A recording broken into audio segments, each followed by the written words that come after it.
ଜୟ ଜଗନ୍ନାଥ। ଇଏ କ'ଣ ପ୍ରଭୁ ଭଗବାନ ରାତିର ଅନ୍ଧାରରେ ନିଜର ରତ୍ନଭଣ୍ଡାରର ତାଲା ଭାଙ୍ଗିକି ଭୋଗ ଥାଳି ଧରିକି ଦୌଡ଼ୁଛନ୍ତି।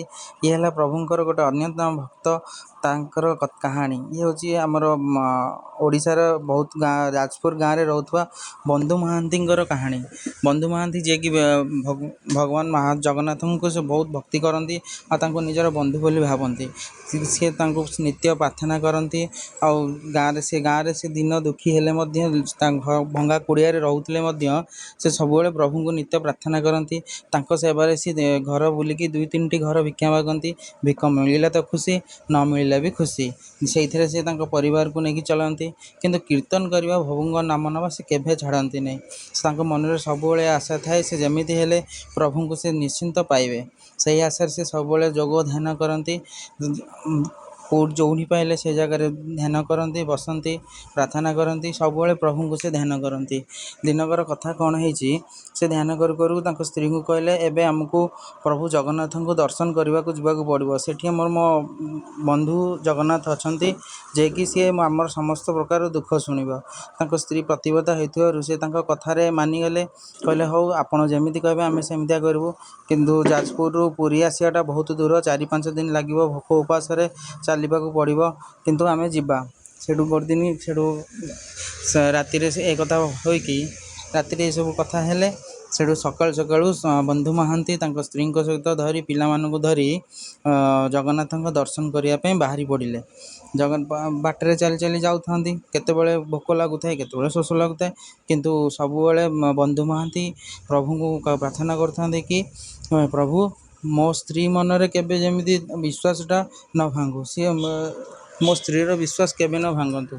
ଏହା କହି ତାଙ୍କୁ ସେ ଗାଁ ଚଲେଇ ରାସ୍ତାଘାଟ ଚାଲି 4-5 ଦିନ ଲାଗିବ କହିକି ନେଇକି ଆସିଲେ। ଯେତେବେଳେ ପିଲାଙ୍କୁ ଭୋକ ହୁଏ, କିଛି ତ ନଥାଏ ପାଖରେ, ଜଙ୍ଗଲରେ ଯାଇକି କଅଁଳ ପତ୍ର ଆଣନ୍ତି, ତାକୁ ଖାଆନ୍ତି। କେଉଁଠି ପାଣି ମିଳିଲା ସେ ପାଣି ପିଅନ୍ତି, ଯେଉଁଠି ନ ମିଳିଲା ଖାଲି ପାଦରେ ଚାଲିଯାଆନ୍ତି। ବନ୍ଧୁ ମହାନ୍ତି କିନ୍ତୁ ଏଥିରେ ଭକ୍ତି ଭାବରେ କୌଣସି ପ୍ରକାର ଭୋକ ଲାଗେନି, କିନ୍ତୁ ସେ ସବୁବେଳେ ପ୍ରାର୍ଥନା କରି ଚାଲନ୍ତି, ପ୍ରଭୁ ଭୋକ ଉପାସରେ ମୋ ପିଲା ଆଉ ମୋ ସ୍ତ୍ରୀଙ୍କୁ ରକ୍ଷା କରିବ। ତାଙ୍କୁ ଯେମିତି କୌଣସି ପ୍ରକାର ବିପତ୍ତି ନ ଆସୁ, ସେ ଯେମିତି ହେଲେ ଆପଣଙ୍କ ଦର୍ଶନ ପାଇଁ ପୁରୀରେ ପହଞ୍ଚି ଯାଆନ୍ତୁ।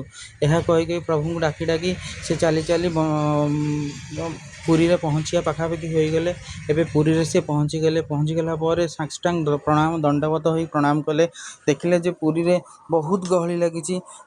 ଏହି ମୋର ସାଙ୍ଗେ ତାଙ୍କ ସ୍ତ୍ରୀଙ୍କୁ ବି କହିଲେ, ଇଏ ମୋର ବନ୍ଧୁ, ଆଙ୍କ ସାଙ୍ଗରେ ଆମେ ଭେଟ କରିବାକୁ ଆସିଛୁ।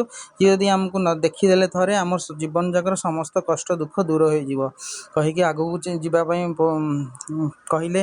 ଆଗକୁ ଗଲେ, ଦେଖିଲେ ଯେ ପୁରୀରେ ବଡ଼ଦାଣ୍ଡରେ ବହୁତ ଗହଳି ଲାଗିଛି। ଭକ୍ତଙ୍କର ବହୁତ ଭିଡ଼ ଲାଗିଛି। ଇଏ ସେଇ ଚିରା କପଡ଼ାରେ, ମଇଳା କପଡ଼ାରେ ଗୋଟେ ଜାଗାରେ ବସିଗଲେ। ଲୋକମାନେ ଯାଉଥାନ୍ତି, ପ୍ରସାଦ ନେଇକି ଯାଉଥାନ୍ତି, ପ୍ରଭୁଙ୍କୁ ଦର୍ଶନ କରିଥାନ୍ତି, କିନ୍ତୁ ଆଙ୍କୁ କେହି ପଚାରନ୍ତିନି। ଆଙ୍କ ଦର୍ଶନ ଏତେ ଗହଳିରେ ଦର୍ଶନ ବି ଏମାନେ କରିପାରିଲେନି। ସେଠୁ ତାଙ୍କ ସ୍ତ୍ରୀ ଆସିକି କହିଲେ କି ଆରେ ପ୍ରଭୁଙ୍କର ତ ଦର୍ଶନ ହେଇପାରିଲାନି, ଆଉ କ'ଣ କରିବା, ଆମକୁ ତ ଭୋକ ଲାଗୁଛି, ଆଉ କ'ଣ କରିବା। ସେଠୁ ବନ୍ଧୁ ମହାନ୍ତି କହିଲେ, ଦକ୍ଷିଣ ଦ୍ୱାରରେ ପ୍ରଭୁଙ୍କର ଅନ୍ନପ୍ରସାଦ ଧୁଆଇଥିବା ଥାଳିର ପାଣି ସେଇପଟେ ଯାଏ, ଚାଲ ଆମେ ସେପଟେ ବସିବା। ଯେହେତୁ ସେ ପ୍ରଭୁଙ୍କର ଅନ୍ନପ୍ରସାଦ ଧୁଆ ହେଇଛି, ସେ ଜଳ ଆସୁଛି, ଇଏ ବି ହେଲା ପ୍ରସାଦର ଜଳ। ଏଇଥିରେ ଯେଉଁ ଅନ୍ନ ଥିବ ତାକୁ ଆମେ ବାଛିକି ଖାଇବା। ସେଠୁ ସ୍ତ୍ରୀ କହିଲେ, ଠିକ୍ ଅଛି, ମୋତେ ତ ଆପଣଙ୍କ ତ ବନ୍ଧୁ ମିଳିଲେ କି ନ ମିଳିଲେ ମୁଁ ଜାଣିନି, କିନ୍ତୁ ମୁଁ ଆପଣଙ୍କ ପରି ସ୍ୱାମୀ ପାଇଁ ମୁଁ ବହୁତ ଭାଗ୍ୟବାନ କହିକି ଆପଣ ଯାହା କହିବେ ମୁଁ ସେଇ କଥାରେ ରାଜି କହିକି ସମସ୍ତେ ପରିବାର 2 ପିଲା ସେମାନେ ସବୁ ସେଇ ପାଦୁକରୁ ଅନ୍ନ ଯାହା ପାଣି ପିଇକି ସେଇଠୁ ରାତିରେ ଶୋଇଲେ ମନ୍ଦିର ବାହାରେ ଆସିକି। ରାତିରେ ଶୋଇଲା ପରେ ବନ୍ଧୁ ମହାନ୍ତି ସମସ୍ତେ ପିଲା ଶୋଇଗଲେ, ତାଙ୍କ ସ୍ତ୍ରୀ ଶୋଇଗଲେ, କିନ୍ତୁ ବନ୍ଧୁ ମହାନ୍ତିଙ୍କୁ ନିଦ ନାହିଁ। ସେ ସବୁବେଳେ କୀର୍ତ୍ତନ ଜାଗରଣ କରିକି ଠାକୁରଙ୍କୁ ଡାକିକି ଧ୍ୟାନରେ ବସିଲେ। ଧ୍ୟାନରେ କିଛି ସମୟ ବସିଲା ପରେ ତାଙ୍କୁ ନିଦ ଆସିଗଲା, ସିଏ ଶୋଇଥିଲେ। ସେତେବେଳେ ପ୍ରଭୁ ଜଗନ୍ନାଥ ଦେଖିଲେ ଯେ ତାଙ୍କୁ ବହୁତ ବିକଳ ଲାଗିଲା କି ମୋର ବନ୍ଧୁ ଆସିଛି, ମୁଁ ତାଙ୍କୁ ମୋ ଅତିଥି ଚର୍ଚ୍ଚା ମାନେ ମୋ ବନ୍ଧୁ, ମୁଁ ଖାଇ ପିଇକି ଶୋଇଛି, ମୋ ବନ୍ଧୁ କିଛି ଖାଇନି, ତାଙ୍କ ମନରେ ବହୁତ ଦୁଃଖ ହେଲା। ସେଥିପାଇଁ ସେ ନିଜେ ଯାଇକି ସେତେବେଳେ ଭଣ୍ଡାର ଘର ଭାଙ୍ଗିକି ଅନ୍ନପ୍ରସାଦ ଗୋଟେ ସୁନାର ରତ୍ନଜଡ଼ା ଥାଳିରେ ଭେଷ ବଦଳିକି ବ୍ରାହ୍ମଣ ରୂପରେ ଆସିକି ସିଂହଦ୍ୱାରରେ ବନ୍ଧୁ ମହାନ୍ତି କିଏ ଅଛନ୍ତି, ଏଇଠି ବନ୍ଧୁ ମହାନ୍ତି କିଏ ଅଛନ୍ତି କହିକି ଡାକିଲେ। ଯେ ବନ୍ଧୁ ମହାନ୍ତିଙ୍କୁ ଏ କଥା ଶୁଣାଗଲା, ସେ ତାଙ୍କ ସ୍ତ୍ରୀଙ୍କୁ ଉଠେଇଲେ। ସେ ସ୍ତ୍ରୀ କହିଲେ ଯାଅ ଦେଖିବ ବୋଲି। ସେ ସେଠୁ ଦେଖିଲା ବେଳକୁ ଗୋଟେ ବ୍ରାହ୍ମଣ ବେଶରେ ଜଣେ ବୁଢ଼ା ବୟସ୍କ ବୃଦ୍ଧ ଲୋକ ଥାଳିରେ ବହୁତ ଅନ୍ନପ୍ରସାଦ ଧରିକି ଛିଡ଼ା ହେଇଛନ୍ତି, କହିଛନ୍ତି ଆପଣଙ୍କ ବନ୍ଧୁ ଆପଣଙ୍କ ପ୍ରଭୁ ଏ ଖାଇବା ଆପଣଙ୍କ ପାଇଁ ପଠେଇଛନ୍ତି, ନିଅନ୍ତୁ, ଆପଣ ଆପଣ ପରିବାର ସହିତ ଖାଆନ୍ତୁ। ସେଠୁ ଭକ୍ତିର ମାନେ ଭୋଗରେ ଭକ୍ତିରେ ଦେଖିକି ମାନେ ବନ୍ଧୁ ମୋର କଥା ଶୁଣିଲା କି ପୁରା ଅଶ୍ରୁ ଝରି ଯାଉଛି ବନ୍ଧୁବାନ୍ଧବ। ସିଏ ଆସିକି ସଙ୍ଗେ ସଙ୍ଗେ ସ୍ତ୍ରୀଙ୍କୁ କହୁଛନ୍ତି, ଦେଖିଲ ମୋ ବନ୍ଧୁ କେତେ ଉପକାରୀ, କେତେ ଭଲ, ସେ ଆମ ଦୁଃଖ ଜାଣିକି ସାଙ୍ଗେ ସାଙ୍ଗେ ଆମେ ଖାଇନୁ ବୋଲି ଆମକୁ ଖାଇବା ପଠେଇଲା। ସେଠୁ ପିଲାମାନଙ୍କୁ ଡାକି ସମସ୍ତେ ଖାଉଛନ୍ତି, ଖାଇସାରିଲା ପରେ ଥାଳି କ'ଣ କରିବେ ବୋଲି ଭାବୁଛନ୍ତି। ସେଠୁ କହୁଛନ୍ତି ରାତିରେ ତ ସେ ପଳେଇଥିବେ, କେଉଁଠି ଡାକିବି, କ'ଣ କରିବି, ରଖିଦେଉଛି, ସକାଳେ ହେଲେ ଭାଇନାଙ୍କୁ ଦେଇଦେବି। ସକାଳ ହେଉଛି, ମନ୍ଦିର ପିଠା ନୀତି ହେଉଛି।